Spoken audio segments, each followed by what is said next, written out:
Anyone wondering how big a deal it is that women once again have their own Tour de France should consider this. Marianne Martin, who won the race in 1984, says this year's event made her want to be back out on the road, racing again, for the first time in years. "I can watch the men's race and not F. But when I watch the women's race, I'm like, I miss that so much," Martin told NPR. "And I didn't even think about it until I'm saying this right now." But that's the big thing about having the women's tour, is that other women can see women racing and they can visualize themselves doing it.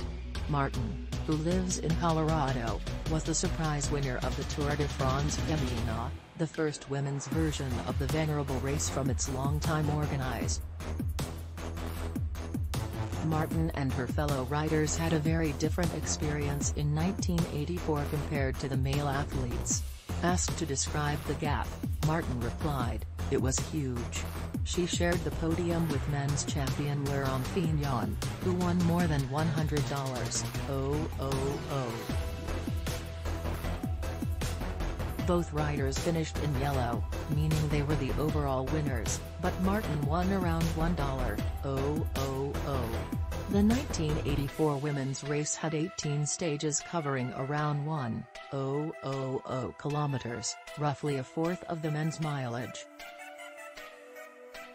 The women raced on the same days as the men, riding the last 60 kilometers of the same route ahead of the male cyclists, which was very cool, Martin said, because the crowds were already there and it was just amazing. The arrangement required the women to conquer the Tour's famous lead-draining sea. And the male riders also stayed in better hotels and ate better food. But here's the thing, Martin added. I didn't have different expectations, so it didn't bother me at all.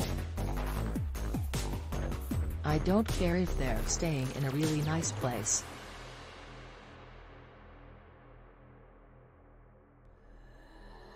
I just want to be in France racing. There's a different feeling about that now, she added, noting female athletes campaign for equitable salaries and prize money in cycling and other sports. This year's Tour de France Femmes avec Zwift offered around $250,000 in prize money, including some $50,000 and for winner Annemiek van Vleuten of the Netherlands. I didn't prepare for the race, Martin said. Health problems had hurt her fitness, and she hadn't been selected to the U.S. squad for the Women's Tour de France in 1984, which pitted national teams against one another. I wasn't fit enough to ride, so I didn't make the team.